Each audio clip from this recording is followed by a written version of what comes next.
अस्सलाम वालेकुम people, welcome to defence outpost. तो चाइना से J-35 एयरक्राफ्ट की कुछ नए विजुअल्स और कुछ नई वीडियो जो है वो निकल के आई है। ये आप अपनी स्क्रीन के ऊपर भी देख रहे हैं। ये एक प्रमोशनल वीडियो है जो कि सैक यानी कि शेनयांग एयरक्राफ्ट कॉर्पोरेशन जो कि J-35 एयरक्राफ्ट को प्राइमरीली मैन्युफैक्चर करती है, उनकी तरफ से इस पर्टिकुलर शॉट को अनवील किया गया है। इसमें आप देख सकते हैं कि जो शेनयांग एयरक्राफ्ट कॉर्पोरेशन की फैक्ट्री है उसके अंदर काम करने वाले टेक्नीशियंस और बाकी स्टाफ जो है वो इस J-35 एयरक्राफ्ट के साथ खड़ा हुआ है। और इस पर्टिकुलर वीडियो को यहाँ पर एक प्रमोशन के एंगल से देखा जा रहा है, यानी कि अब चाइना की तरफ से आहिस्ता आहिस्ता अपना ये जो J-35 एयरक्राफ्ट है उसको पूरी दुनिया में उसकी जो मार्केटिंग है उसको स्टार्ट किया जा रहा है। खैर ये बेसिकली हर कंपनी करती है, हर कंपनी को अपना एयरक्राफ्ट बेचना होता है तो वो अपने अपने हिसाब से मार्केटिंग करते हैं। हमारा जो टॉपिक है इस पर्टिकुलर वीडियो को लेकर वो थोड़ा सा ज्यादा इंटरेस्टिंग है। इसमें कुछ डिफरेंट चीजें स्पॉट की हैं जो कि इस J-35 एयरक्राफ्ट का जो प्रोग्राम है उससे रिलेटेड काफी ज्यादा इंपॉर्टेंट है। तो इस क्लिप के अंदर आप J-35 एयरक्राफ्ट का जो फ्रंटल सेक्शन है उसको देख पा रहे हैं। जिस तरह से ये एयरक्राफ्ट जो है अभी मैन्युफैक्चरिंग लाइन के ऊपर है, तो नया है, इसके ऊपर पेंट नहीं किया गया, तो इसके एयरफ्रेम में जो सारे कंपोजिट मटेरियल्स का यूज है वो यहाँ पर आपको साफ तरीके से दिखाई दे रहा है। कॉकपिट में जो है वो हेड्स अप डिस्प्ले दिखाई दे रहा है जो कि एक्चुअली में सेम है जो कि चाइना J-20 एयरक्राफ्ट के अंदर यूज करता है और पाकिस्तान एयरफोर्स के जो JF-17 ब्लॉक 3 एयरक्राफ्ट है, इन एयरक्राफ्ट के अंदर चाइना का एक ही स्टैंडर्ड जो हेड्स अप डिस्प्ले है वाइड एरिया वाला उसको यूज किया जाता है। लेकिन इस पूरी फोटो में जो सबसे इंपॉर्टेंट एस्पेक्ट है वो इस एयरक्राफ्ट की यानी कि J-35 की नोज के नीचे माउंटेड EOTS सेंसर है या फिर इसे इलेक्ट्रो ऑप्टिकल सेंसर भी कहा जाता है। ये आई थिंक सो यहाँ पर पहला इंस्टेंस है, पहली एग्जांपल है जहां पर J-35 के अंदर एक जो वर्किंग इलेक्ट्रो ऑप्टिकल सेंसर है उसको स्पॉट किया गया है, वरना पहले यहाँ पर एक डमी सेंसर लगाया गया होता था जिसकी कोई प्रॉपर वर्किंग नहीं थी होती। वो एक फेक सेंसर होता है जो कि सिर्फ विजुअलाइजेशन के लिए लगाया जाता है। लेकिन ये एयरक्राफ्ट क्योंकि एक फाइनल प्रोडक्शन वेरिएंट है तो यहाँ पर इसके साथ जो सारी इसकी रेलेवेंट टेक्नोलॉजीज हैं उसको इंटीग्रेट किया गया है क्योंकि इसने आगे जाकर किसी एयरफोर्स की सर्विस में ऑपरेट करना है। वो चाइना भी हो सकती है, पाकिस्तान भी हो सकता है, कोई भी हो सकता है। लेकिन पॉइंट यहाँ पर यह है कि ये जो इनबिल्ट इलेक्ट्रो ऑप्टिकल सेंसर्स हैं ये 5th जनरेशन की कोर रिक्वायरमेंट होती है जो कि अगर वो एयरक्राफ्ट नहीं पूरी करता, उसके पास अपना एक EOTS सेंसर नहीं है, तो वो एयरक्राफ्ट जो है वो प्रॉपर 5th जनरेशन एयरक्राफ्ट नहीं है। फॉर एग्जाम्पल यहाँ पर रशिया का जो Su-57 एयरक्राफ्ट है उसके पास अपना इलेक्ट्रो ऑप्टिकल सेंसर नहीं है, जिसकी वजह से उसको एक एक्सटर्नल पॉड कैरी करना पड़ता है, उसका रेडार क्रॉस सेक्शन इंक्रीज होता है और वो एयरक्राफ्ट जो है वो प्रॉपर 5th जनरेशन एयरक्राफ्ट की कैटेगरी में नहीं आता। अब इलेक्ट्रो ऑप्टिकल सेंसर की वर्किंग किस तरह से है, बेसिकली ये एक एडवांस्ड कैमरा सेंसर इसको आप कह सकते हैं इजीएस्ट टर्म के अंदर, कि किसी भी 5th जनरेशन एयरक्राफ्ट ने अगर एयर टू ग्राउंड ऑपरेशंस को परफॉर्म करना है और प्रिसाइसली टारगेट को हिट करना है तो ये जो इलेक्ट्रो ऑप्टिकल सेंसर है ये यहाँ पर ग्राउंड के ऊपर मौजूद जो टारगेट है उसको ट्रैक और लॉक करने में यहाँ पर हेल्प करता है और वेपन को गाइड करने में भी ऑब्वियसली हेल्प करता है। जो कि बाकी 4.5 जनरेशन के एयरक्राफ्ट हैं उनके अंदर यही काम जो है वो आपका टारगेटिंग पॉड करता है। जिस तरह से हमारे जो F-16 एयरक्राफ्ट है उनके साथ स्नाइपर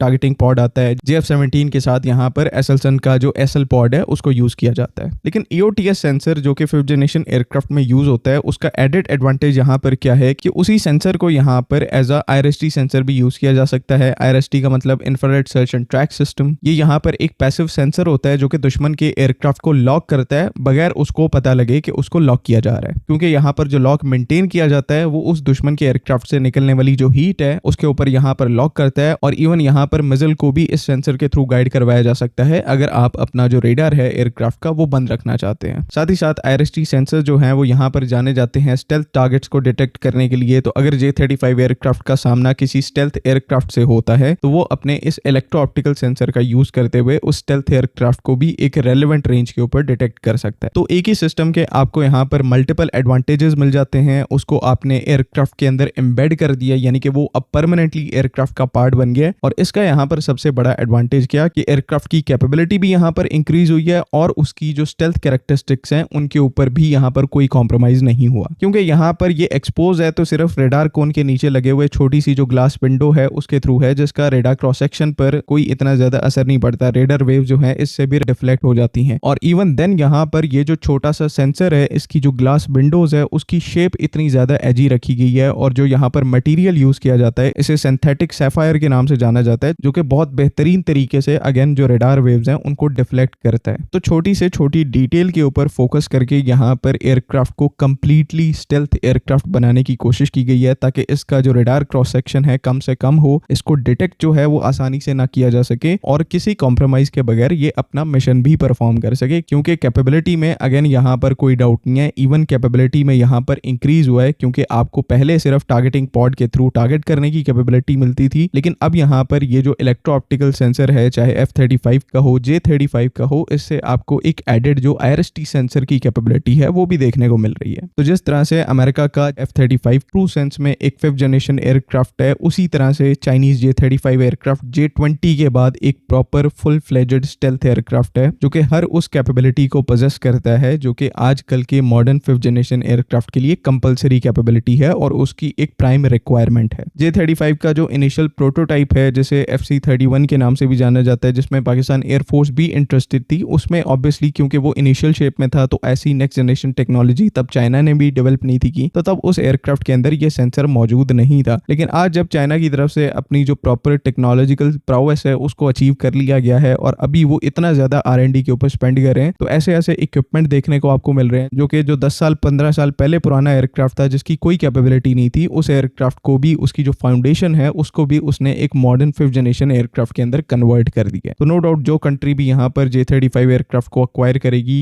ये एयरक्राफ्ट उस कंट्री को एक serious 5th generation aircraft capability देगा और उसी हिसाब से देन अपने जो सारे मिशंस हैं उनको परफॉर्म कर पाएगा। आई होप कि तमाम चीज़ें यहाँ पर क्लियर हैं। आपका कोई ओपिनियन है तो काइंडली उसको कमेंट्स में ज़रूर लिखें। बाकी अगली वीडियो तक के लिए अल्लाह हाफ़िज़। पाकिस्तान जिंदाबाद।